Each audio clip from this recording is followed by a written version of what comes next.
All right, if everyone could please take a seat.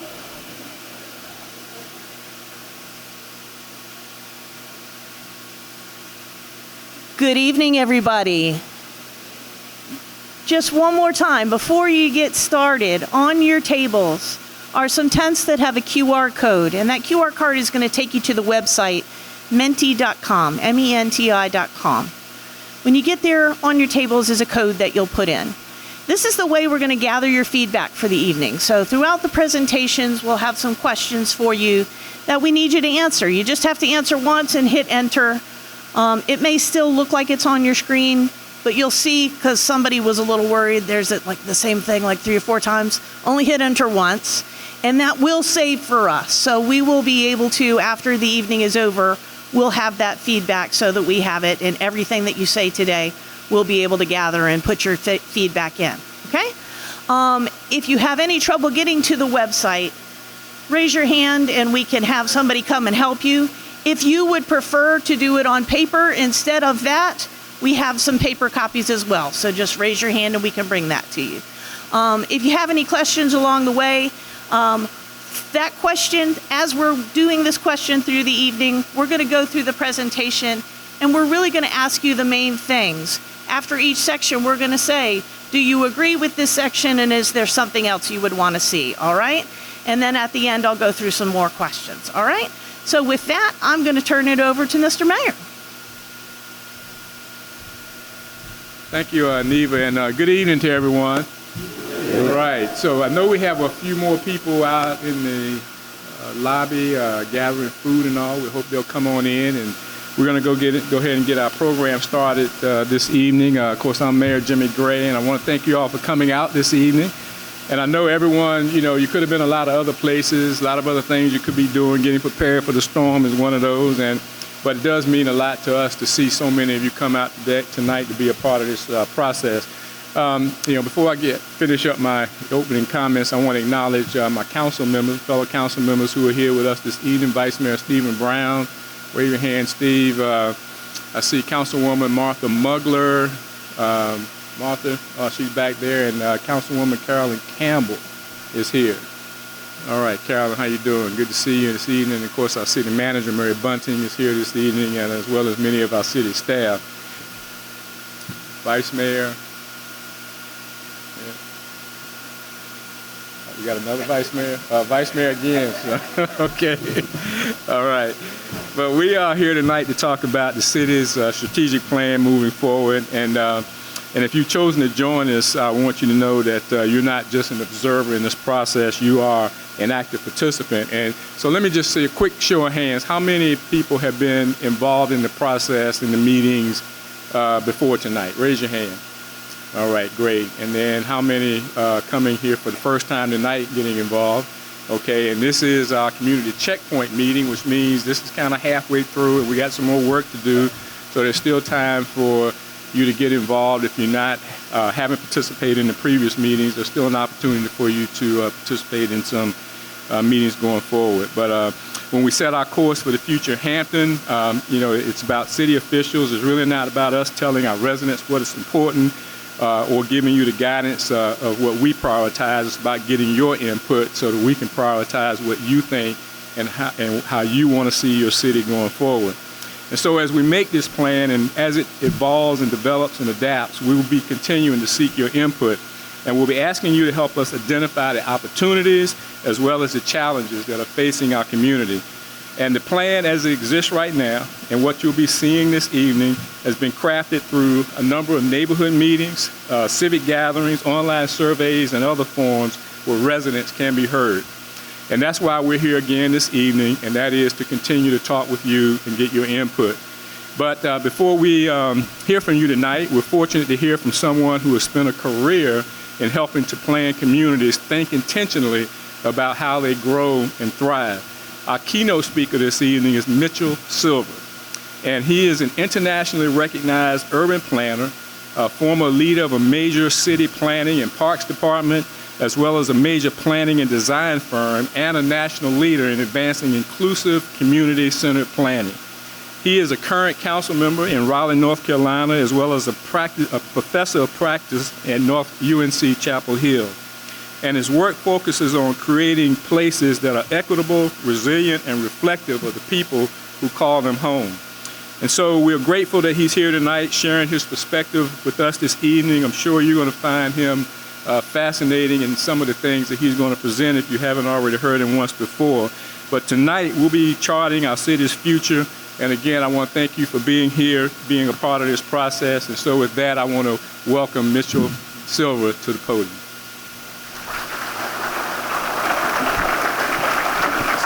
Thank you. Thank you, Mayor. And I want to also just thank you for the Vice Mayor and City Council members for being here. Also want to thank Mary Bunting and her entire team for really making this a very hospitable visit. So you understand my role, I've been brought on as an advisor. When I try to explain to people what does a planner do, I kind of say I'm a doctor for cities. So part of my role is to see what's going on and then make some suggestions about how we can have a healthy and thriving city. So I'm here just to help advise. I was here a few months ago to have a retreat with some of the city leaders to kind of recommend or make some suggestions about a way forward. But tonight we're going to talk about the city of Hampton, what's next. As we all know, what you have before you is a draft strategic plan update for 2026. And I'm just going to share with you, as you're looking to the future, some best practices, some ideas that have worked in other places. I'm taking a very deep look at your city to see if there are some other thoughts, recommendations, and ideas that I can help you move forward. So I'm very excited to be here. Just by way of a warning, I grew up in New York, worked in New York, was plan director in Raleigh, was deputy director in DC. So a lot of my examples will be from Raleigh, but I'll close with a focus on Hampton. So if you see these examples of saying, that's not Hampton, that's Raleigh. Yes, I know that. I worked there, was very focused on implementation and planning. And so you'll see some of the great work we were able to do there, and then how we can apply some of those best practices here as well. So you all have before you the strategic plan. Here are some of the 7 strategic themes. And so these are great themes to move forward. And so I just wanted to make sure that we are all on the same page and focused on what are some of the opportunities going forward. So I went on a tour, and I have to say this is a very charming city. Staff knows that I joke around and I look at the region, and your region of 7 municipalities, or what I call 7 siblings, to see how all of you work together. That's the context in which you live in, Hampton Roads. But you're unique, you're distinct. And so as I was traveling around, I was very struck by the success of the Peninsula Town Center, a very vibrant urban place. So you're doing a lot of the right things to move in the right direction. Had a chance to go to Buckrow Beach. Since we went yesterday, it didn't look like this. Few less people, actually there were no people except us on the tour, but recognize this is also a very important destination. In fact, when we had a retreat, I asked people to name their favorite place in Hampton, and I can't tell you that Buckrow Beach really came up there as one of the top 3. So this is another major destination for families, for people to get together to enjoy. Also, another great asset was Fort Monroe. We have 2 representatives here in the room. This is, of course, a major asset destination, and I'm proud to say that they're about to embark on a plan, a landscape action plan to re-envision the future of Fort Monroe. What you may not know is that they did select a consultant team. They announced it last Friday. Hargraves, the lead consultant, and I'll be back because I was selected to be on the team to lead public engagement. So folks, you'll be seeing more of me over the next 12 to 14 months. So very excited to embark on this project. I had the chance to enjoy, as a parks person, fell in love with the water work. We didn't walk the entire distance, but had a chance of walking through nature. I can tell you, as Parks Commissioner in New York City, managing over 30,000 acres of parks and over 2,000 parks, I was so excited to have this stroll through nature, because walking in nature reduces stress, reduces anxiety, and I have to tell you that I truly enjoyed that water walk.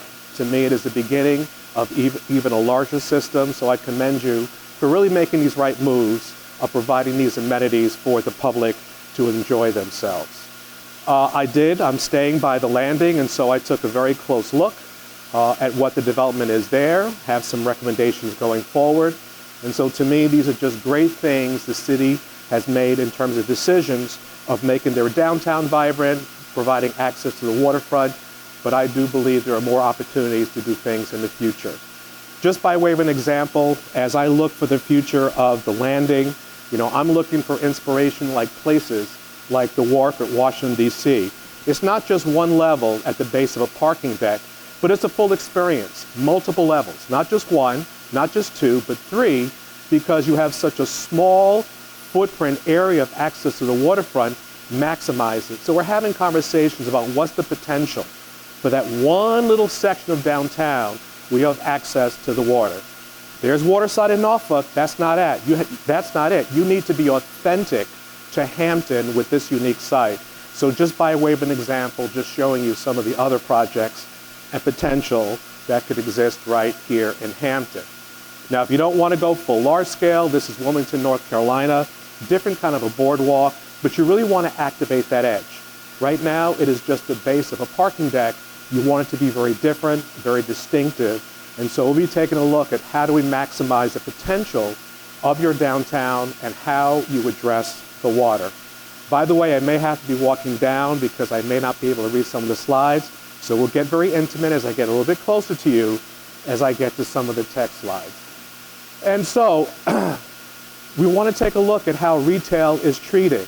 As I walk the downtown, I notice a lot of the retail, once again, was at the base of a parking deck. In the 80s and 90s, that was the approach. We're looking for a very different approach going forward to see what we can do to make sure retail is distinctive, attractive, is a special place that people want to go to. So that'll certainly be a focus of work that I'll be looking at. I fell in love with Queensway. We had lunch there today. My hotel was nearby, got a chance to walk, went to a stationery store after we're leaving, so thank you for being here, and bought 2 pens. That is a great store, by the way. I will be back. But just enjoy the uniqueness. There's nothing like this in the region.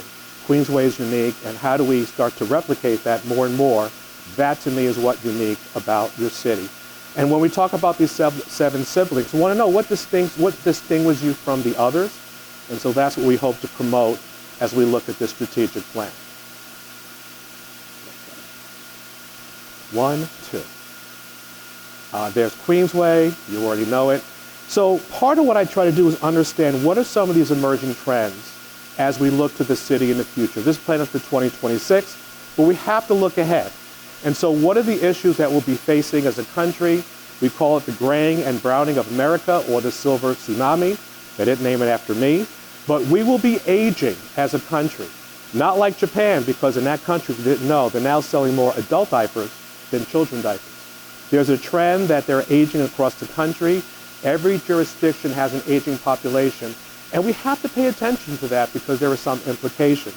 And so across the U.S., these are national numbers. We see the rise of single-person households.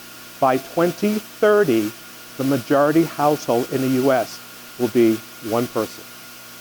Not a family, one person, either a widow or a widower, or a person who chooses not to get married. So it's going to change the way we plan our cities. It's going to change how we build our housing. And so that is one of the trends we're going to watch out for. There's no question that climate change, extreme weather events will affect how we plan the role parks. You're a coastal city, so this is an issue you certainly have to pay attention to. The strategic plan talks about living with water, so that's going to be important going forward. Housing attainability and affordability is a national trend. Divisive and disruptive politics. It is affecting even our public meetings, but this is a reality that we're dealing with. Somewhat of a mental health crisis coming out of COVID. And then finally, which to me is a big question mark, artificial intelligence. I have no idea where this is headed. I'm personally scared of it. My phone keeps forcing me to do things I don't want to do. But AI is now a reality that we have to deal with. I have no idea how it's going to play into the future, but it is altering how we live, how we shop, how we research information. So I'm going to talk about these 5 critical elements that we all need to pay attention to for the future. The first will be demographic change. I'll go a little bit deeper into that. Blueprint for growth, which is what we're talking about with the strategic plan going forward. Placemaking and reimagining the public realm. I'm sure you all heard about placemaking, but I'm going to give you examples of what it looks like. The easy thing of saying about placemaking is it's making a place. That's it. Placemaking is making a place, and I'll show you what that looks like. Access to social gathering places, parks, public space, private realm. And then finally, understanding the value of land. And then I'll close with some more conversation about your city right here in Hampton. So let's go with this demographic change. As I mentioned, it's the graying and the browning of America, changing household types, rise of single-person households, and millennials and even Gen Z looking for homes. First, we need to understand that as Americans, we're living longer. There's more diversity, multiculturalism. People with disabilities will be growing. There'll be more single mothers. Fewer couples will be getting married. In fact, people are now waiting beyond 30 to get married. And that by 2045, there'll be no majority race over 50% in this country. That is what's creating a lot of disruption in our country, but that is a reality we're facing. Right now in you're a minority majority city, roughly about 50% black, 40% white, 41%, and the rest are different races. So that's a reality we have to deal with, but this is a city, in my opinion, that has embraced diversity. So let's go a little bit deeper. 1, 2. So let's look at the aging of America and the graying of America. By 2030, 1 in 5 Americans will be over the age of 65. The life expectancy, because of all health reasons and advance in science, will increase from 76 in 1993 to 82.6 years by 2050. By 2050, the number of Americans over the age of 85 will triple from 5.4 million to close to 20 million Americans. And we have to think about the implications about what that means when land use patterns, transportation choices will have to change, when on average, over 600,000 Americans over the age of 70 stop driving every year. Now, there are some that drive well into their 80s and 90s, but what happens with isolation? What happens with mobility? These are the things that we have to take care of. Where are the healthcare workers going to come from to take care of our aging population? These are serious issues that people are now beginning to realize we have to pay attention to, which means we want to keep our young people here to help take care of us as we age. We're looking at the consumers and different age groups. Don't know what happened to the slide, but essentially there are about 6 generations living at any given time. We have the greatest generation, I'll come back to in a second, silent mature, the baby boomers, which I believe is the greatest generation that ever lived on the planet. We have Gen X, we have Gen Y, and then we have Gen Z, and now Gen Alpha, the youngest that have come onto the scene. The reason why I show you this slide is that each one of these groups have different attitudes about cities, about communities, about what we should build. And it varies, and it's just understandable. I called out the greatest generation, that's my father's generation. The reason why they call them the greatest is for one simple reason. This generation lived through World War II and the Depression, and that they gave their tomorrow for our today. I'm a boomer, the reverse has happened. The boomers now want to give away your tomorrow for our today. I understand your concerns and issues. I want you to live the way I think you should live. Different than the greatest generation, and when I go to communities, I'm asking them, can you give your today for the next generation's tomorrow as we plan for projects and parks and public spaces? And sometimes the answer I hear is no. We're not going to do it. And I'm hoping as you have this conversation, and I'm about to show you the demographic breakdown in the city of Hampton so you understand the point that I'm making. I'm looking in this room, you're here, you're engaged, you care, variety of ages, but we can't just plan for who shows up. We have to plan for everyone in our community. So I'm happy I can see the slide from here. So here is a breakdown in your city, and I'm cutting it across to Virginia Beach and Virginia and United States, and then Raleigh, where I live. So the silent greatest generation, because the greatest generation, there aren't many left. They're over 102. If you see them, hug them, because they're the greatest. Then we move to the boomer generation in Hampton, 23.1, X, 15.6, the millennials, 22.6. And no, it's not all Hampton students. There's only 5,000 of them there. Then we have the Gen Z, 26.1, Alpha, 6.1. And the reason why I'm saying this is that in Hampton, 54% of your population is under 43. 70% is under 60. When we have public meetings, who is showing up and who are we listening to?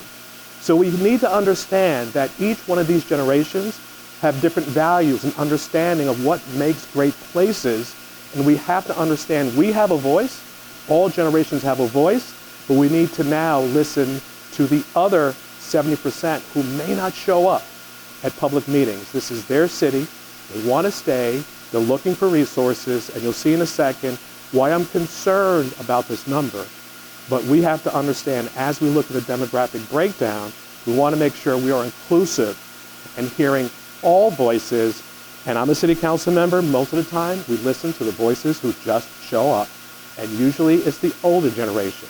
So I just want to send that lesson that if we want to build a city that keeps our young people for jobs, to take care of us as we get older, to be leaders of the future, to be the innovators and the workers, and to buy our homes, we need to make sure we listen to all voices. And so, as I said, the reason why this is important, and it's not good or bad, our impressions about growing up are formed by our values, our needs, our aspirations, what we want to see in Hampton, what we expect and what we want. And so as we go through the conversation, make sure that it's inclusive to all generations, all voices, all races, all religions. To me, that would epitomize being inclusive and being diverse. So I share this with you because very often when I do public engagement, there are usually these four quadrants. There's the not informed, not engaged, and not interested. They're very hard to reach. There's the not informed, but interested. We want to make sure we have an approach to reach out to them. Then we have the well-informed, but not engaged. And then the ones that come to almost all the public meetings, they are the well-informed and engaged, and I'm sure council knows everyone. So that's important to understand, that we have to do a better job to make sure that all voices are heard as we shape our city in the future. So as I stated, we already saw the numbers about under 43 and under 60. Race and ethnicity I already mentioned. And always want to make sure we have a conversation about the tension between long-term residents and newcomers. Because many places I go to, hey, I've lived here for 30 years. I have more of a say. You just arrived here 3 years ago. But that person invested, bought here and saying, I want to invest in this community. We have to make sure we listen to all voices. So that's a piece on public engagement. What we try to do is mix up how we reach out. Younger generations love interactive, fun, engaging. If they don't come to our town hall meetings and public engagement, we have to go to them. Meet them where they are to make sure we hear their voices so we truly have a good representation about what people want to see for the future of this city. And if I have to sum it up, it's not just about what's next, it's about who's next. And I do believe there's going to be a lot of tension over the next 10 years as you see these generations start to have a conversation about what future city do we want here in Hampton. And that's going to unfold with this whole planning process. And so there will be this clash of values. Me, it's not left or right. It's about 20th versus 21st century values as we look to the future about building this great city right here in Hampton. So let's talk about Blueprint for Growth. This is something that I've done a number of comprehensive plans over the years. To me, the role of planning and doing strategic planning is to manage growth and change. to kind of deal with the risk and uncertainty about the future. We talked about some of these emerging trends. We want to make sure we do our job to look out for you, to make sure that we have a plan to prepare for what's coming. I do believe there are two types of cities. There are plan-making cities, and there are deal-making cities. I'll let you decide which city you are, but to me, I like working for a plan-making city. It's predictable. Here's the plan. Let's follow it. Everyone's on the same page. We know where we're going. I also want to go to the last one. And this word I heard very, very often as a planner and now as a city council, and that's the word no. When people say no to something, they're saying yes to something else. You can say no, but what are you saying yes to? When I came to Raleigh, it was no to multifamily apartments. No, no, no. So I said, so you're saying yes. Seniors, veterans, people with disabilities, young professionals coming out of school like Hampton, we don't want you to live here. Is that what you're saying? When you say no to something, by default, you're saying yes to something else. And we need to understand what that yes is and have a conversation about it. And I can tell you, I've been a council member for 1 year. God bless you, all the council members here. I get it. I understand. We had a controversial vote. Right before, actually, after we voted, I drove here to Hampton, 6-2, to put 5 towers in our midtown. And people were there screaming, shame, shame, shame, no. We said yes. And now that project is moving forward. So the role of planning is very important. There's a purpose to a plan. There's a blueprint for growth. We want to address the problems we're solving, manage expectations and the wants. It's guidance for us, for you, about where we're going as a city. So this strategic plan and all plans that follow are so, so important that we stay on the same page. We did our plan. It was adopted in 2009. It is still in existence. We're about to do an update. This is the one I was part of. It became a national award-winning plan because it was unique and innovative in its approach. But I just want to share with you, we had to identify some of our challenges. At the time, we were deemed a kind of a small city or a big town. I knew we were transitioning. We were growing by 12 to 15,000 people a year. And people didn't want that growth, but it was my job to figure out how to manage it, so we know we needed to have a plan. In terms of some of your challenges, there are many, but the two that kind of struck me was that your population is flat.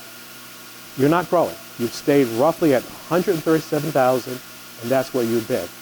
What concerns me, which is why I made the earlier point, is that you're losing young adults. They're not staying. Now, we could have a conversation why that's happening. There's some young people here, we can ask them, but they're being educated here, they're going up here, and they're saying, I'm out. In fact, it's not just Hampton, but it's Hampton Roads. And there's the article that came out about a year ago.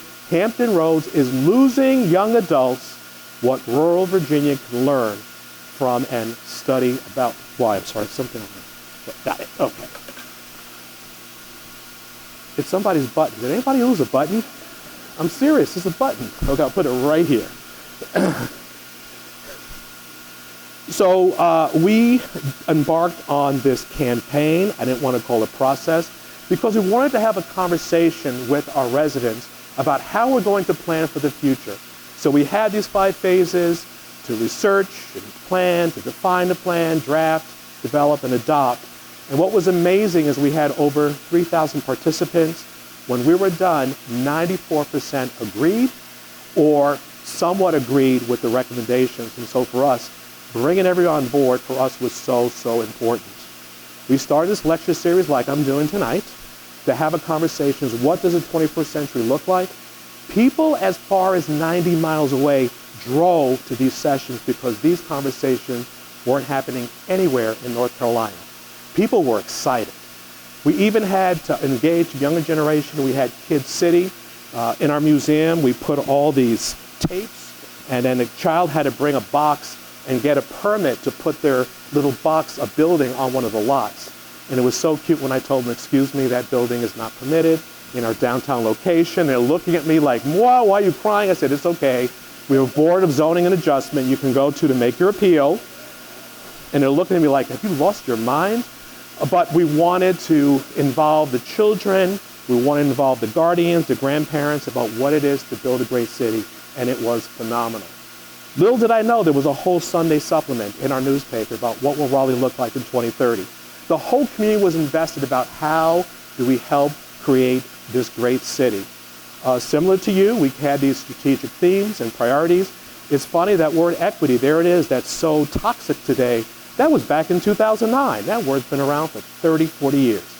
But we are aiming to make sure that this became our vision, and we followed through. We came up with this growth plan about how we're going to grow as a city, so everyone knew if it's a dark color, you're going to see change. If it's a light yellow, everything's cool. Centers and corridors, and they said, this is how we're going to build our city, and we made sure that we followed through. So we started to beginning to implement, and that's where placemaking comes in. I want to be able to take this vague concept to show you what it's like. For us, placemaking is about the anatomy and soul of a place. Hampton, you're unique. You have an anatomy. What is your identity? What is your soul? That's something I'm trying to figure out with staff and with council as I drive around. We want to talk about creating experiences. That's what draws people to places, not just once, but to come back again and again. We want it to be authentic and memorable. I'll talk about the power of 10. It needs to be people-centered, and it can't just be a project. It needs to be a place. People don't just want to go to a store. They want to be able to experience the entire environment. So I'll show you some examples about what that looks like. So the power of 10 is a very simple concept. It means that every city should have 10 destinations with 10 things to do in each destination. It's as simple as that, by project of public space. And so for us, that's very important that we think about those destinations throughout your city.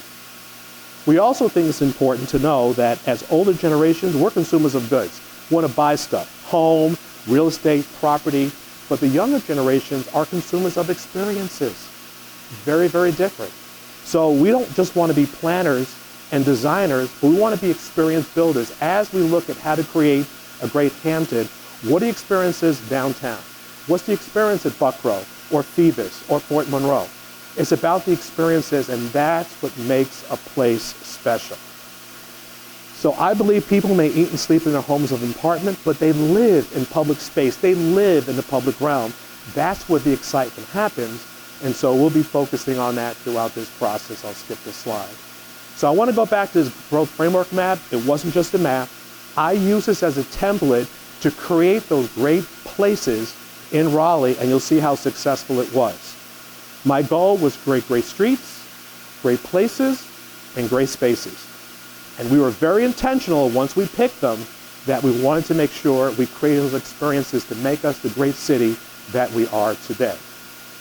We took our downtown park that was old and dead and created this major town square called Moore Square, extremely successful, put in the concession, I think they sell burgers, and now what was a dead space is now enlivened with people. We actually had an issue with some of the unhoused population. Rather than remove all the benches and make it defensible, good uses pushed out the bad uses. Now everyone coexists together, and now it becomes the center of our city, this amazing green square where so many of our events take place. We created this new Midtown location. This is now private property. And this is now a destination in our Midtown where people can come out, have a great experience. I don't know why people pick yoga. It's always a cool photo, but that's our North Hills location. This is the place we just approved to have 5 new towers because it's so successful, adding even more to the experience of our Midtown location. This is now an expansion. It started construction. This is our social exchange, our innovation district in North Hills, also in Midtown. Now remember, before this started, there was nothing there.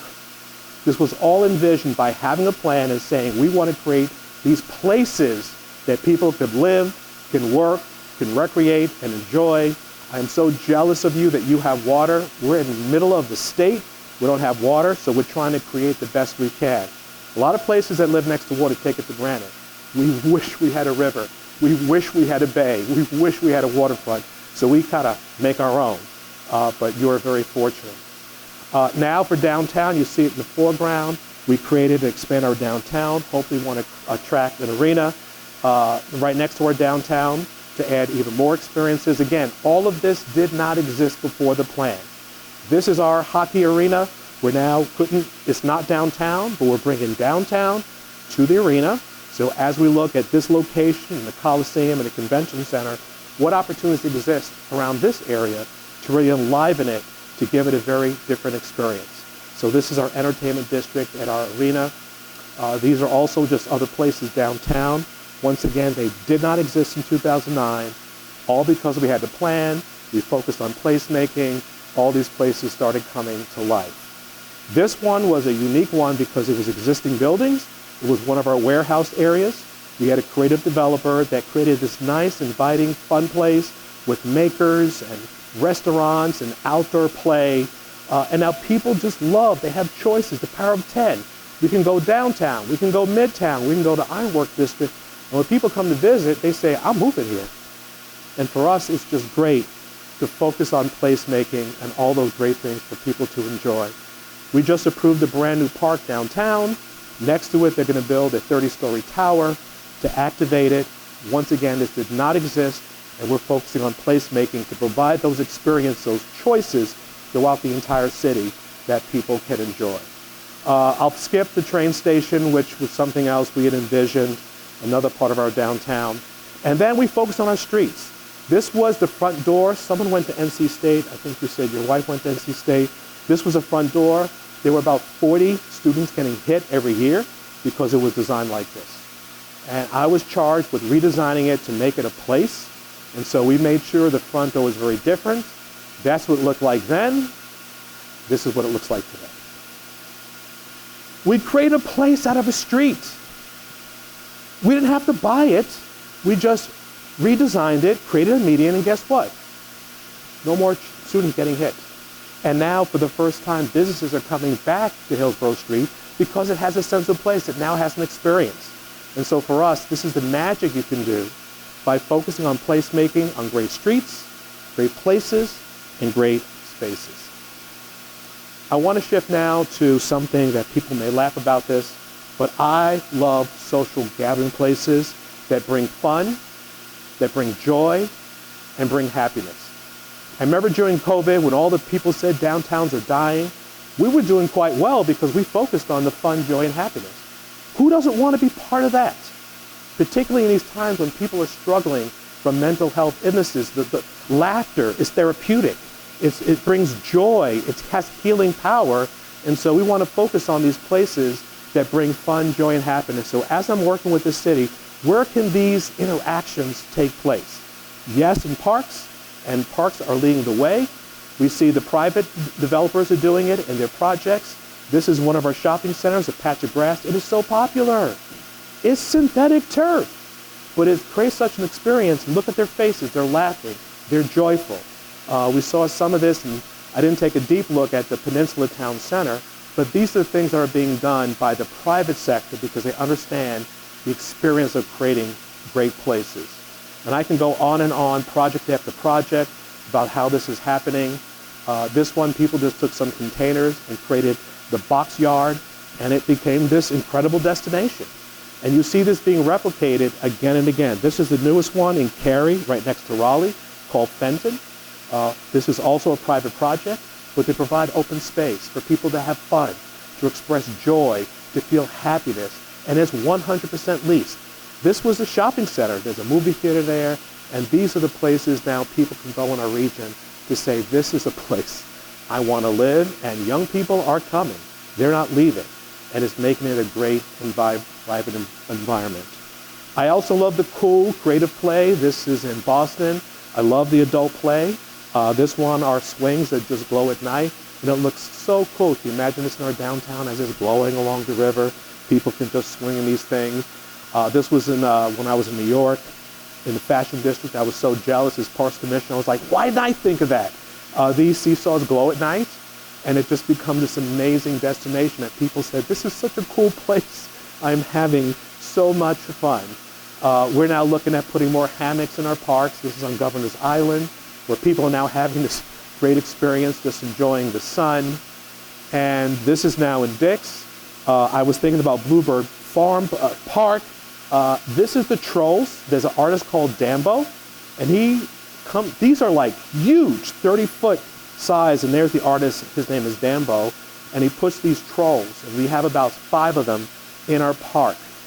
We're getting hundreds of thousands of visitors just to see these trolls. There are people that travel the country because apparently he's doing this all over the country. So we met, when I was there was a couple from Arizona, Maine, and Tennessee just to see the trolls. So it's this engaging, fun experience that you can get by just thinking of how to create a sense of place. And that's what it looks like life-size. It is stunning. And he made it out of barrels that you put whiskey in. He just took all the wood and just created this amazing piece. We're also looking at those over 55. They have money, they're retiring, but they too are looking for outdoor experiences. Look at that man. I think that is pickleball. He is quite intense, but that's what happens with pickleball. This is not an uncommon scene that we see of our active seniors. They want to move to a place like Hampton Roads, where they can have outdoor experiences. They are looking for those things as well. And I love this one. This man's on a greenway. Look at the joy. Look at the joy in this man's face. That's all I have to say. He is absolutely thrilled to be on this greenway. So this is the things that I think that I'm trying to communicate that we could bring to the city to make this a different, authentic place. A lot of people say, why do we spend money on parks? There's such an economic generator. We just opened up Gibson Play Plaza in Raleigh. Since it opened up in June, we had 400,000 visitors to that park alone. 400,000. And the economic activity it's generating is phenomenal. So this is the Gibson Play Plaza. This is a Tom Lee Park in Memphis. This is also a resiliency project by their river. They create this amazing public space that is cool, it's engaging, same thing. They're getting hundreds and thousands of visitors just to come to this park because it's so special. And we're seeing city after city. This one's in downtown Cary, called Downtown Cary Park, that are attracting visitors. The Atlanta Beltline, which is just a greenway, going through various things. So as I see the water walk, I see potential for what could happen here in Hampton. And to talk about joy, that's me and my colleagues. We have these mobile parks. We bring the joy to parks where we have a great time putting up tables. And I love this story. This is what's called Sing for Hope. It's a great program where we have someone donate a piano, an artist paints the piano, and then we put the piano out into the neighborhood. And magic happens. If you ever Google or go on YouTube to find out what's happening, you have professional pianists, but it adds so much humanity. It adds so much joy, so much happiness. So this is something I'd encourage you to do. This is all about placemaking, and these are things that I certainly would encourage you to take a look at. As I close my presentation, I really want you to pay attention to this segment. This is called Understanding the Value of Land. When I shared this about 20 years ago in Raleigh, it was a game changer. And it changed the way we thought about development, and it changed the way we planned for our city. Basically, land is a commodity. You yield property tax and sales tax, and it's a finite resource. The decisions you make on that land, because you only have a finite resource, matters so much. Let me give you an example. It would take 600 single-family homes on 150 acres, 600 homes on 150 acres to equal the tax value of 1 acre downtown. Think about that. 600 homes, 150 acre equals the same value of 1 acre downtown. One of our high-rises downtown is 90 times the tax value per acre than a suburban acre. I'll put it to you differently. Our downtown high-rise on a 3-acre site will pay off its infrastructure in 3 years. The return on investment is 35%. A suburban product on 30 acres will take 42 years to pay off its infrastructure. Return on investment is 2%. So we realize that we can't just keep sprawling. We just can't afford it. We just can't build single-family homes. We just can't afford it. So I had to show this other example because this is, well, what about Walmart? Walmart sits on 34 acres That short 6-story building downtown sits on a ½ acre. But look at the real estate taxes. The Walmart on a per acre basis generates $6,500. That little tiny building generates 10 times the amount of real estate value. They said, well, what about jobs? Well, per acre, it's 6. That short building is 74. So the goal I was saying is that if you do not support dense development, what you're really saying is raise my taxes, I'll pay the taxes as a single family homeowner. Raise my taxes, I'll pay. As a result, it made our city so much more fiscally responsible. The Walmart on an annual basis generates $2,000 per acre. Single family home in Raleigh generated 2,800 acres. Our mall was 22,000, and that 6-story mixed-use building generated $110,000. We said we're going to do something very differently. So when I show you those growth centers, we knew that that would help subsidize all our single-family homeowners throughout the city, and we decided to take a very different approach. So we looked at this map and said, okay, let's use this heat map to talk about what's the value of the land in Raleigh. Now, I couldn't see it, so I asked staff to put it in 3 dimensions. Can you tell me where downtown's located? Look at the value of downtown, of how it's subsidizing all the single-family homeowners that say, we just want more single-family, because you have to pay for more police, more fire, more schools, and so we want to be strategic about where that additional tax base will come from. Not across the whole city. Let's pick those locations. So that was before Midtown exploded. I'm going to show you what happened some 20 years later. Look at that. Because our community understood it to not just be single family. There are some people that can't afford it, want to own a home, and so we started to urbanize along these growth centers. That blueprint map I showed you, that's what we followed, and that was the result. And now we don't have these big spikes in property tax increases. Those bigger buildings help pay more of the tax load so we can keep taxes low and stable. And so we have diversified housing stock of single family and townhomes and missing middle and multifamily and high rises, and all that resulted in a great quality of life, a stable tax base, an experience people love in all these mixed-use centers. It's a win, win, win. And so as you look to the future, there will be places that staff and council will ask for input. Can we pick places we can urbanize and not say no, no, no to everything? That's a conversation as a community that you need to have. But as you have those more dense places, you saw the pictures, it has vibrancy and energy and jobs and tax base. It all starts to add up. So that's what I hope that you walk away and consider. So as I conclude, we're going to talk about what's next for Hampton. As I mentioned, you do have this draft before you that they're asking the city for more input from you. There was a Mentimeter to ask some of your feedback, but they're serious about moving the city forward. There will be some master plans that will be updated. These will be key about great opportunities that exist from the Fort Monroe, the Coliseum Central, the downtown Hampton, and Buckrow are the ones that will be focused on first, and huge opportunities. I have no idea how it's going to evolve, but I hope you understand creating great places, growing your tax base, creating places for fun, health, and happiness, that these seem to be the right places that you have an opportunity to grow. Some of my suggestions is that please adopt the strategic plan, prioritize and update key master plans. Sooner or later, you're going to have to update your zoning code. It's somewhat antiquated. There are now more modern 21st century codes that offer more predictability for development. You know the rules, they know the rules. That has to be a priority. Prioritize targeted areas and catalytic sites within these areas. Use inclusive engagement, especially generations.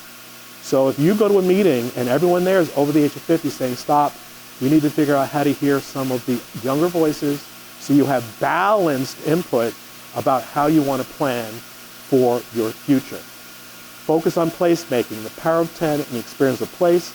Understand the value of land. So when you say no, and this tax base is not going to be absorbed in your community, who's going to pay instead? And it's going to be you.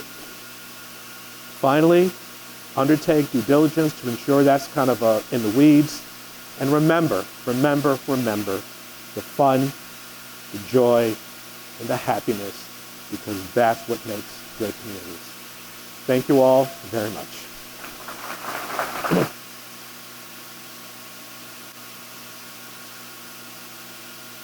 I still have a button. I'm trying to see what's on it. Okay, thank you. It is yours? I'll bring it to you. Here? I'll keep it up here.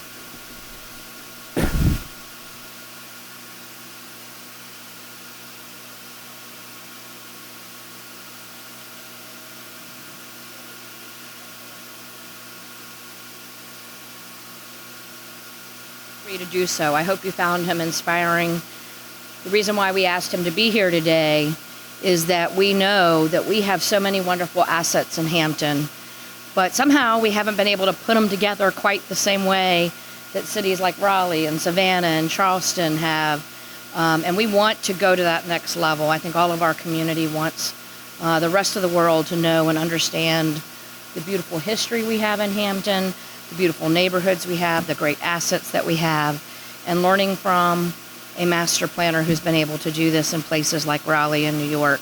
It's always best to learn from other people. So let's give him one more big round of applause.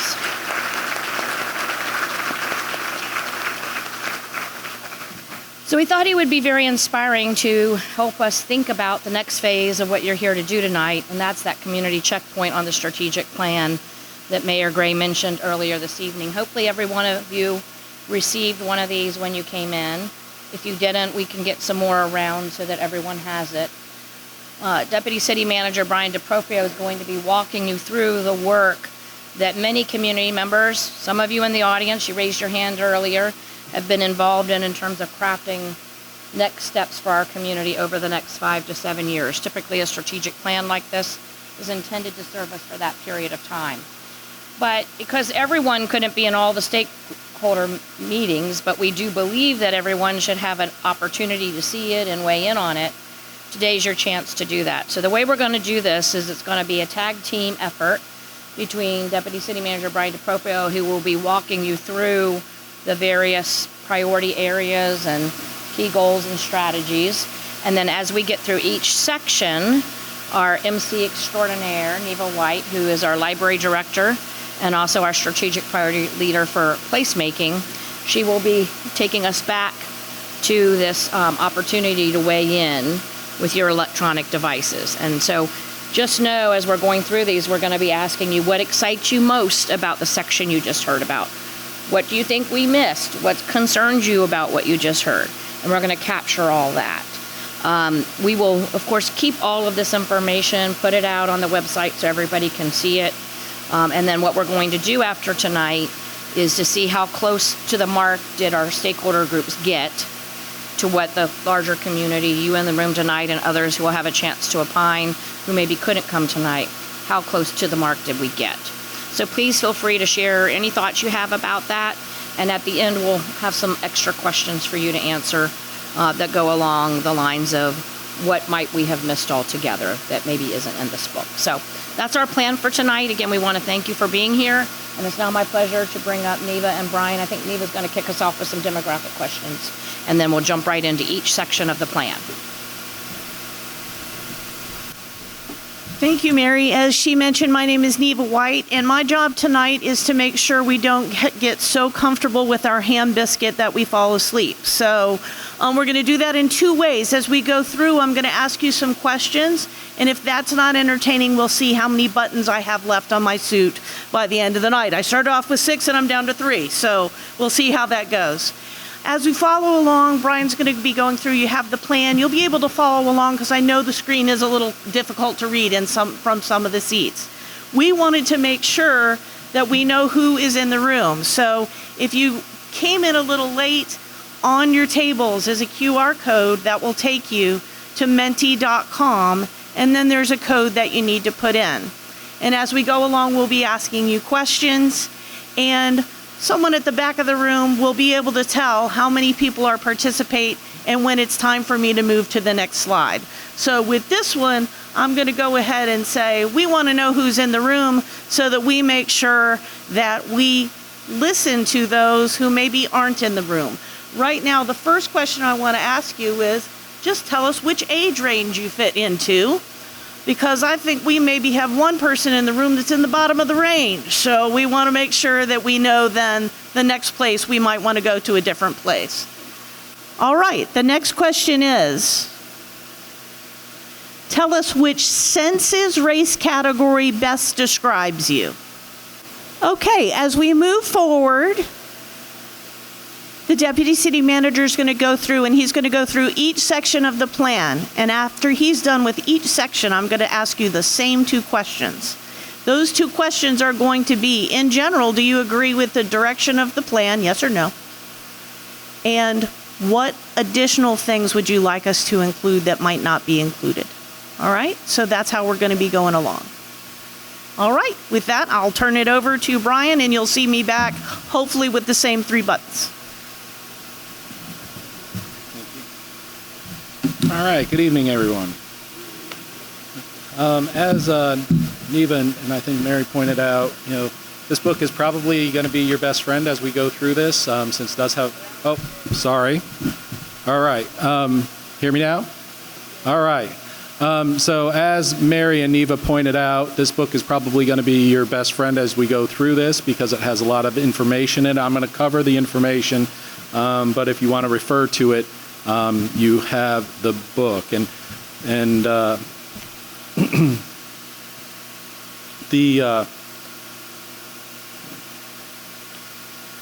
all right, so the first thing I just want to cover is the history of the city's engagement process around the strategic plan.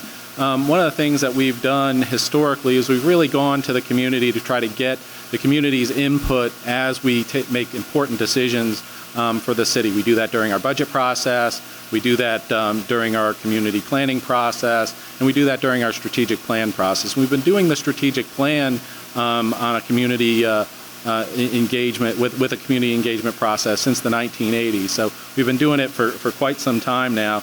And several things, as I go through the presentation tonight, you'll see some of the results of the plans that we've done in the past. And we're actually sitting in one of the results of the plans.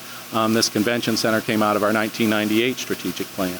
But this is the critical process that we use to engage the community to really help us set the future direction for the city, because we really want to take the city where the community wants it to go. What is your vision? What are your goals? What strategies do you think we should be employing to meet those goals? We do periodically update the strategic plan, and this is one of those processes where we're going through that. One of the important things to keep in mind as we move forward with the strategic planning process, because today we're talking about, okay, what are the things that we want to do? But we're going to go through a process, we're going to be implementing these things over the next few years. One of the things that we like to make sure we point out to folks is that really this is a community plan, not only in shaping it, but implementing it as well. And so we need to work with public and private service providers who operate in the areas that are important that we identify through this process. We work with community members, and we work with businesses and pretty much all the stakeholders involved in our community to really move our community forward, because this is not a solely city-based plan. The city's not the sole solution provider for these things. We all have a role in this together. And so in terms of the strategic plan, really what we're trying to do is we're trying to identify what the vision is for the city and for these various priority areas that we've talked about, identify what the priorities and goals are associated with that vision, and the strategies and performance measures. And we try to update the plan about every 5 to 7 years because, as I had mentioned, it really guides really a lot of the other things that we do. It helps guide our budget process, helps guide our comprehensive plan process, and we really want to focus, as I'd said, on the community goals and service delivery and performance that the community really identifies as being important. And we try to do that in a very collaborative and flexible approach. One of the key things, and Mitchell Silver had touched on this during his presentation, but one of the key things that we're all experiencing on a day-to-day basis is technology is really driving a lot of change right now. It's changing how we interact, where a lot more folks are interacting on social media, so that has impacts on how we provide service delivery and communicate to folks. How we work, more people are telecommuting these days. Where we live, how we shop. I think Mitchell Silver also touched on that. We all do a lot of online shopping now. It's click and it's there in 24 to 48 hours. And then also how we get things done. That's really the emerging piece with artificial intelligence will really be driving some of how we get things done in the future. And so, this is the environment that we are operating in, as well as the demographic change that Mitchell Silver went through earlier. The process that we go through, the process that we go through when we update the strategic plan is we have these community checkpoint meetings, as I had mentioned, or as Mary had mentioned, and then we also engage our boards and commissions. We engage stakeholder groups. We have stakeholder groups that were formed around each of these strategic priority areas that we worked with to develop the strategic plan. And then, the input that we get from those groups, we work with subject matter experts and say, are there any gaps here? Are there any things that we really need to go back and take back to the community? And so, and then we go back to the community. And so it's been an iterative process up to this point to try to get a plan that really works for our community.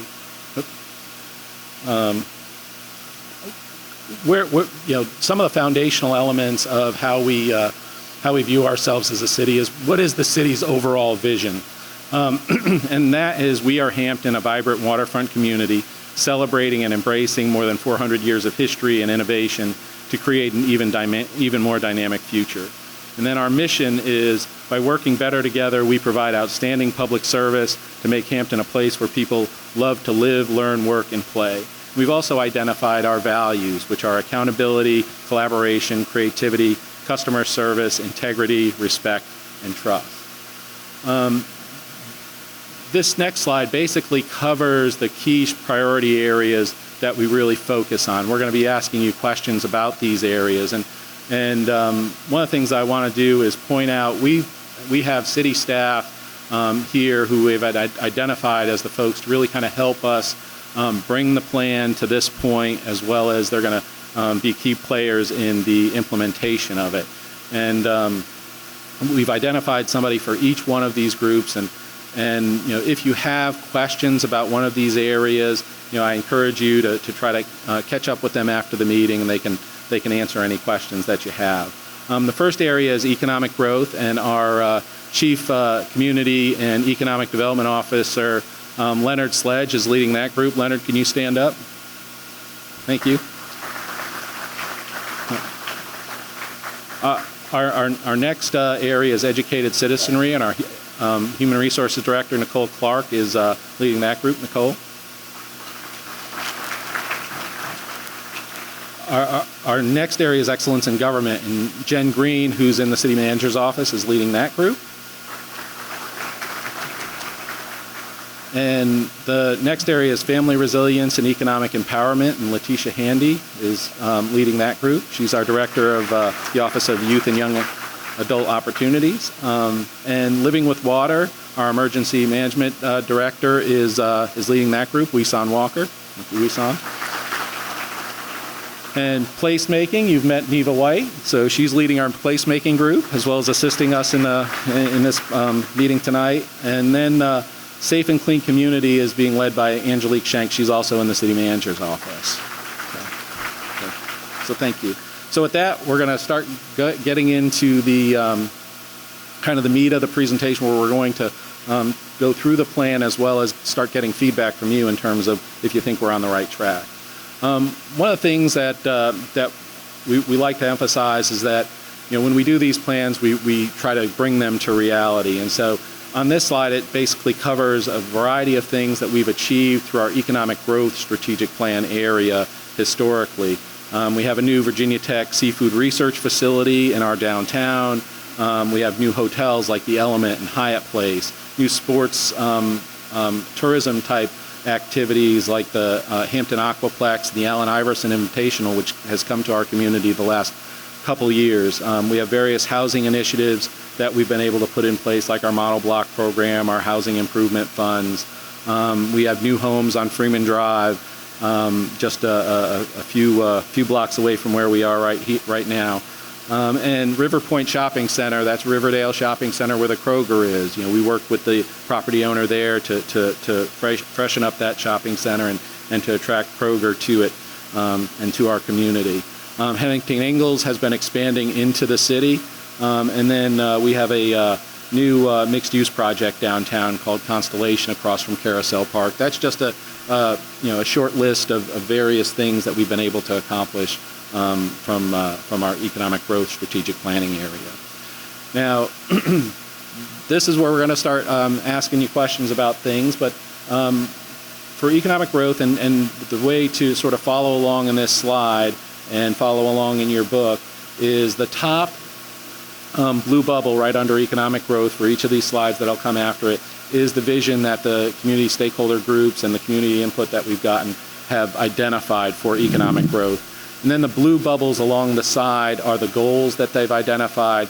And then the strategies are in the yellow bubbles off to the right-hand side. So the vision for economic growth is that Hampton propels economic growth and innovation from the sea to the stars. And the first goal that was identified by the stakeholder group that worked on it was to attract and support a diverse, thriving business community.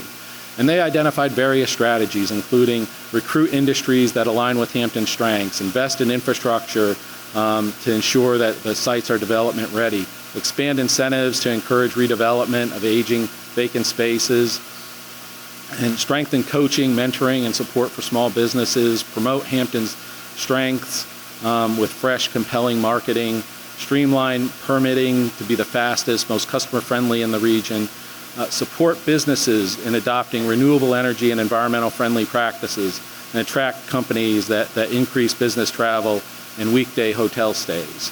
So those are some of the strategies that go with the first goal area.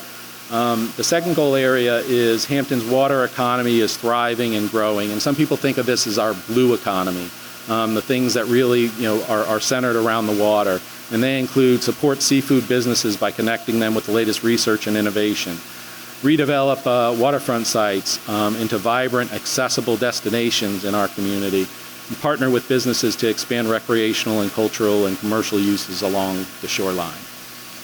The third goal area is Hampton residents and businesses succeed through strong workforce development.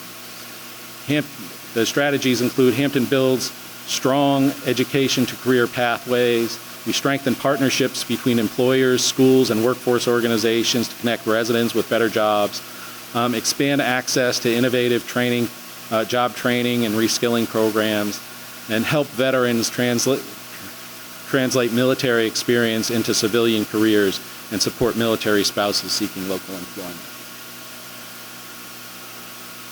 The next goal is to create a high quality of life that attracts residents, talent, and investment.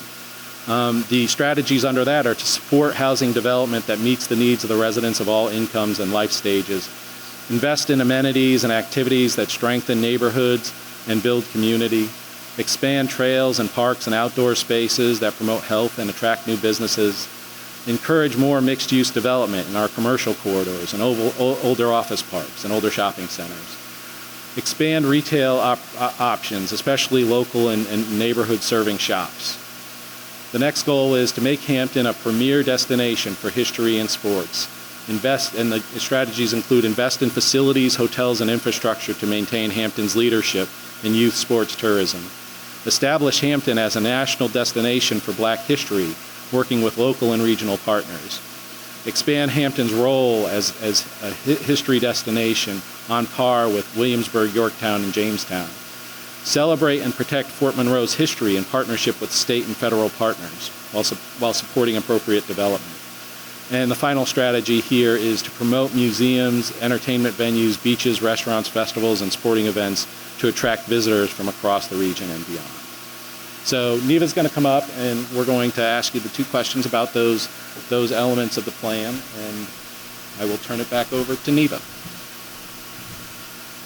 All right.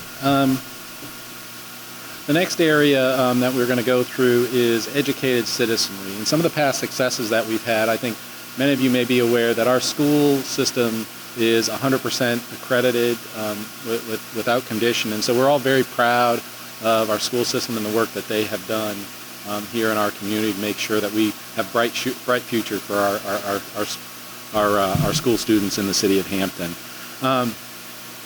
They've also produced over 200 Hampton High School graduates have graduated with an associate's degree. That's one of the efforts that we have in our Career Academy program called the ACE program, where there's a track where people can graduate with their associate's degree. Okay. All right. The next and some of the other ones is we've increased capital repair and maintenance at our schools. We've supported the academies of Hampton. We've added a makerspace to our main library, and then we've also added a living library program and a mother-father read program, and the Mayor's Book Club, of course, is another major initiative that we have to promote literacy in our community. So these are all great successes that we've had in the education area from past plans. There we go.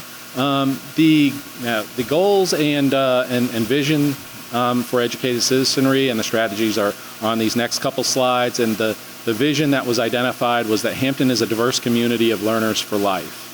And the first goal is to build strong relationships that strengthen education in Hampton. And one of the things to think about, as I had mentioned earlier, this is a community-wide effort. We have partners at the table to get these things done. And so, Hampton is not a direct, what we call formal education provider in our community. That would be, places like Hampton University, our school system, the Peninsula Community College. And so those are kind of formal education, but we do provide what we call informal education through our library programs, through our museums. And so we want to give people a diverse opportunities to learn, but building strong relationships with our core education providers in Hampton is key. And some of the strategies under that is growing career and employment opportunities for students by building stronger partnerships with local employees and organizations. Build community trust in our schools and programs by improving communication and sharing more stories of success. Make better use of shared resources, the various facilities and talent that we have, share them amongst our partners. The next goal is to provide innovative, accessible learning opportunities across the community, and that includes expanding hands-on community-based learning programs outside the traditional classroom. Invest in arts, museums, and neighborhoods to create cultural experience that bring people together and spark curiosity. And then the last strategy under this goal is to increase opportunities for adult learners to gain new skills, prepare for careers, and succeed in the evolving job market. The last goal in this area is to ensure lifelong learning opportunities are accessible for everyone. And the first strategy is to make learning opportunities easier to access by offering multiple locations and flexible hours and better transportation options, improve affordability and expand support services, including traditional services and paid training through stronger partnerships, increase access to high-quality, affordable early childhood education and childcare so families feel supported and children enter school ready to learn. So those are the strategies, and next we're going to go back to the questions that Neva will take you through that are the same questions that we had under economic growth. Neva? Thank you. The next area is excellence in government, and this is the area where we really focus on sort of city government and customer service and how we maintain our infrastructure. And some of the things that, some of the accomplishments that we've had is the city has been recognized as a 5-time All-America city, and one of the things that really is the foundation of that is how we engage our community to really solve problems and make things happen. So that's something that we're very proud of. I had mentioned earlier that we worked through our budget process to get input from our community on what is important in the budget process, and we call that our I Value budget outreach process. And so that's another area that we've innovated in the past. We also have virtual reality heavy equipment training, roadway improvements. We have a AA plus credit rating, and we've started internship program. Our 311 customer call center has come out of past plans, and increased facility infrastructure maintenance, and the additional core values awards program and school engagement project. So now the vision for excellence in government is that Hampton is a leader in innovative, collaborative, and effective governance. And the first goal that we've identified with the community is Hampton embraces new ideas, tools that make services faster, simpler, and more innovative for residents. And the strategies include fostering a culture where fresh, forward-thinking ideas are encouraged, celebrated, and put into action. Seek out and embrace and adapt promising trends and proven best practices to improve services. Streamline systems so continuous improvement becomes a natural part of how we operate. Strengthen public-private partnerships to help achieve shared community goals. Enhance tools and resources to plan effectively and respond to changing economic, social, and environmental conditions. Improve efficiency across internal and public-facing services so processes are transparent, accessible, and user-friendly. The next goal is that residents and their government work side by side, openly, honestly, and in ways to help the whole community thrive. And the strategies include expand transparency to make information services and data easier to access and understand, improve systems to ensure clear, timely responses to resident inquiries and meaningful follow-through, offer a wide range of opportunities for residents to connect, participate, and share their voice, deliver consistent, coordinated communication across all channels, use technology and proactive engagement to strengthen shared decision-making, celebrate community and government achievements through storytelling, outreach, and public recognition, and support residents with the knowledge and tools they need to meaningfully shape our local decisions. The next goal on the list is that Hampton invests in the people who serve our community, helping them grow, succeed, and stay. And the strategies include maintaining and enhanced competitive compensation that rewards talent and commitment. Invest in innovation and recruitment strategies that bring highly skilled, mission-driven employees to the city. Increase retention through clear career pathways, growth opportunities, and recognition of excellence. Foster a workplace culture that inspires teamwork, belonging, and pride in serving Hampton. Embrace adaptive workforce practices that meet the needs of employees and the community. Cultivate leaders at all levels who champion high-quality service and model Hampton's values. The next goal is that Hampton uses resources wisely, plans for future, and manages services in ways residents can trust and see. The strategies include align city investments with goals and outcomes residents care most about, maintain strong management practices that protect long-term fiscal stability and effective service delivery, advance performance-based accountability and celebrate exceptional results, adopt tools and strengthen communication, coordination, and collaboration, cut unnecessary bureaucracy and eliminate inefficiencies that slow processes, maintain safe, modern, resilient facilities that support high-quality service, integrate emergency readiness and resilience planning across all major operations, use data and performance metrics to track progress, share results publicly, and refine strategies for greater impact, and prioritize employee safety, well-being through secure facilities, proper equipment, and workplace practices that protect physical, mental, and emotional health. All right, we're gonna,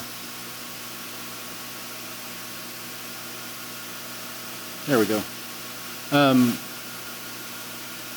All right, I'm gonna go through these next few slides a little bit more quickly. You can see, thank you.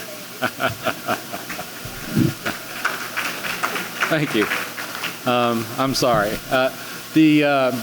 So the next area is family resilience and economic empowerment. You can see here we have several several accomplishments that we've been able to accomplish over the years relative to this strategic priority area. The vision for this is that Hampton families and neighborhoods are healthy, connected, and thriving, and you can see the goals here. That every Hampton family deserves a safe place to call home. See several strategies: share information in clear, welcoming ways, create more fun, creative educational spaces. And then the second goal on this slide is that Hampton families have real opportunities to earn a good living. And the strategies, some of the information in the strategies is create clear and supported pathways to jobs, partner with local employees, and ensure training leads directly to hiring. So the next goals on this section is that every resident, from young people to older adult, has a voice and meaningful role in shaping Hampton's future. You can see the strategies here as well. Elevate neighborhood voices through storytelling. Then the last goal in this section is that Hampton neighborhoods are places where people feel safe, can get where they need to go, and stay connected to one another. And you can see the strategies here include transform vacant and underused spaces and expand safe and affordable transportation. Then we have the questions that, do you agree with this part of the plan? All right, the next area is living with water, and you see here some of our past successes that include projects like Lake Hampton and Big Bethel Blueway and Dutch Dialogues. And then the vision for the Living with Water area is that Hampton is a thriving, innovative waterfront community serving as a national model for environmental stewardship and coastal resiliency. And you see the goals here that we have. Hampton thrives with vibrant natural systems woven throughout the city. Hampton's waterways and waterfront are vibrant, welcoming, and accessible to all residents and visitors. And Hampton leads by example, reducing the causes of climate change. And you see the strategies here as well. Right. The last two goals for this section is Hampton is resilient, prepared, and adapted to face coastal flooding and major storms. And you see the strategies here, like complete and implement watershed-based water plans. Hampton builds a resilient future grounded in its waterfront heritage and informed long-term vision. And you see the goals here as well. All right, is everybody ready to go to the question? In general, do you agree with the direction of Living with Water plan? All right, we're going to move on to the next part of the plan. The next area is placemaking, and this is the second to last area, so we only have one more after this. And you see several of the placemaking efforts that we've gone through in the city over the last few years, including new neighborhood centers, renovations to the boardwalk, and water sports at Buckrow, and the holiday decorations that we've added the last couple of years.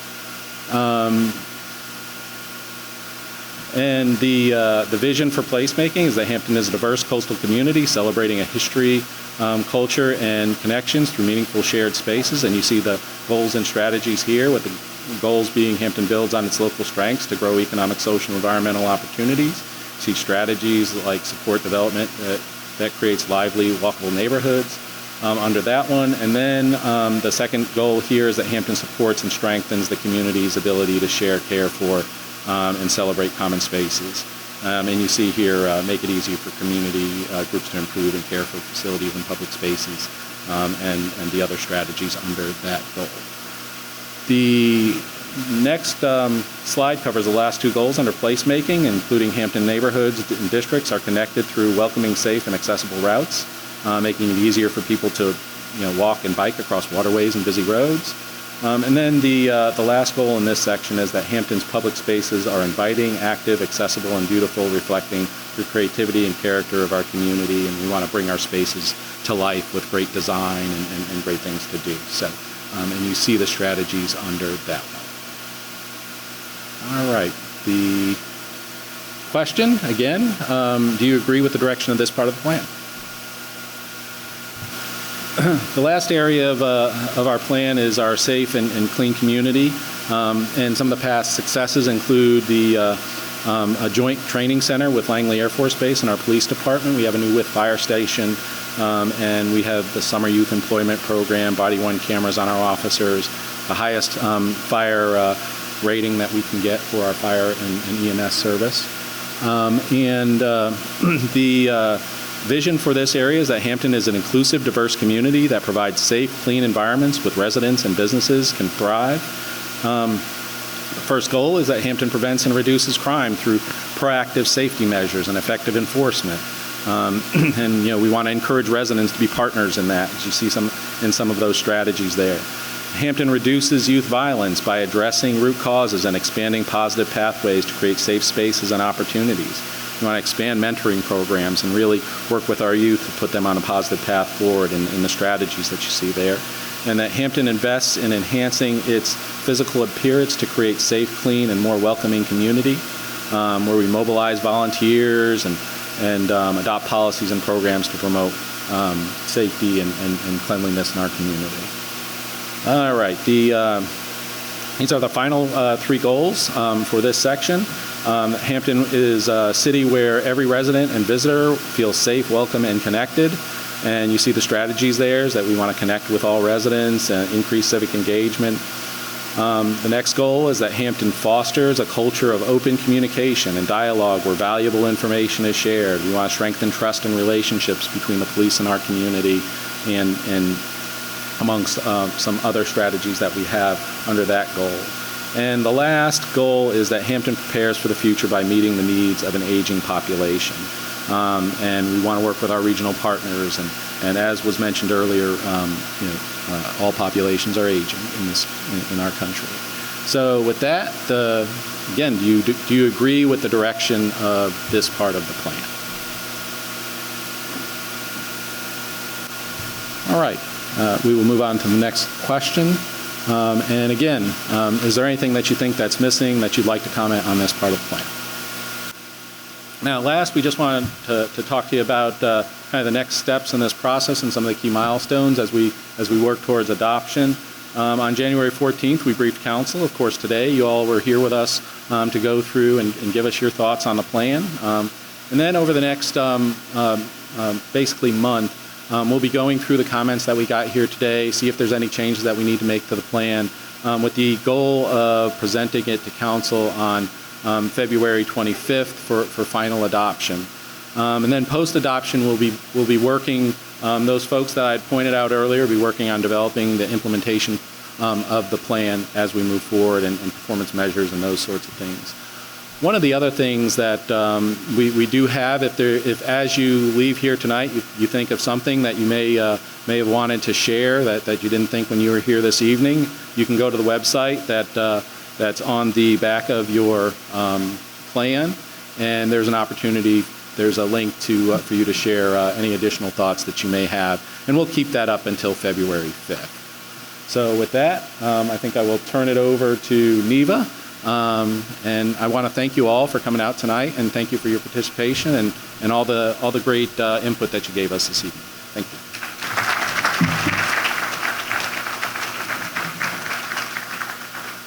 Thank you, Brian. We have a couple more questions for you, and we're going to go through them quickly, all right? So as we went through a lot of the community engagement, and as you'll see as you look at the plan as a whole and get in there a little closer, we saw some themes emerging. One of those themes was that we need to do a better job with how we communicate with you. So this question is basically, tell us one thing we can do to improve communication efforts with you around sort of the initiatives, the strategies, the goals, and the work of the city in the future. We've noticed that a couple people have said social media. Be specific. This is a time where you can tell us something very specific. Tell us one initiative that you think we should implement to work towards completion of any of the goals. If you want to see a beautiful new library, see, I'm cheating because I'm the library director. We want to know how we should track progress on this plan and how we should report back to you on our progress. And of everything mentioned tonight, what resonates the most with you? What thing do you think we should move forward with, or what really stuck out in Mitchell's talk or any of the initiatives? What stuck out the most for you tonight? All right. The back of your plan As you go home, something's going to wake you up. And you're going to say, I wish I'd said this. On the back of your plan is a QR code and a website. These very same questions will be up on that website if you think of something you want to add. There are also cards on your table that if there was something that you wanted to say or that you wanted us to ask, please feel free to put those on the cards and we'll collect those at the end. Thank you for your time this evening. With this, I'm going to turn it over to the city manager.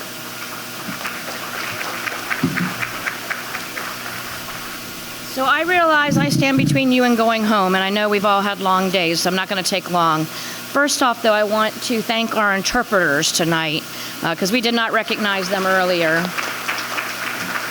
And I think we all agree it's important to have an inclusive community, and so we thank them for being here. And again, I want to thank all of you for being here. Everyone stayed and stuck in with all the questions we had and to go over the program, and that shows your true commitment to this community. Because as the mayor said at the start, everyone has plenty of opportunities to do fun things with their family, their friends. Maybe you have work you got tomorrow and that's on your mind, whatever. But you chose to stay here and to be here for over 2 hours. And so you all deserve a big round of applause. So let me give that to you. Most important, I want to leave you with the fact that the work does not end at this checkpoint. It really just begins. So as Neva already mentioned, first off, there are people who could not come tonight, and we want to hear from them just as much as we want to hear from you. Obviously, you got a little bit more. You got a lot more because you got Mitchell Silver. I think he was amazing. And when I looked at the comments about what resonated most with you all, most of what was up there was what Mitchell Silver talked about. So I'm glad you came and you got to hear him. But if you know people who didn't get to come, who care as deeply about our community as you do, please encourage them to use that QR code, and we'll be putting some stuff on social media for people who lose the QR code or whatever. So that's why I say it doesn't end with tonight, it sort of begins with tonight. But as we move from this to an adoption of the plan, as Brian mentioned earlier and the mayor mentioned earlier, if this is really going to be a community plan, we all need to come together to support it. So what does that mean? It can mean different things for different one of you. If you said up there, I want more retail, guess what? You need to shop in our retail. Because it's hard to keep retail if we're buying everything online. So think about how you contribute to the things that you say as individuals. Also, if you're in organizations, whether they're fraternities or sororities or community organization clubs like Kiwanis or Rotarians, think about how you can help make these plans a reality. The institutions in our community, like our churches, have a huge role to play in making many of these things come to fruition. A true community plan unites people to come together to work for a common goal, and that's what we're trying to inspire. Now, we as government have a big part. How we use your tax dollars should reflect the things that get adopted in the strategic plan. And I pledge as city manager, the efforts of my team, and I know I can speak for council that they pledge to take this input seriously as we develop budgets. But to the extent that you all are influence makers and organizations that you belong to, please help us channel all of our energy, because cities that are successful get their whole community in alignment around their strategic plan. So again, that's why the work starts tonight and continues tonight. But thank you for caring enough to be here, for loving your city and being willing to invest in your city. And we look forward to being involved with you in the future. The next thing will be implementation teams, and we'll be looking for members to be on those implementation teams. So please let us know if you're interested in that. And if you're not and you just want to remain an active citizen, we'll use the suggestions you gave us for us to keep you updated. Have a great evening. And I don't want to talk about that S letter word. I'm hoping it doesn't really come, but please prepare and be safe, and know that your public works team will be taking care of you. Have a great night.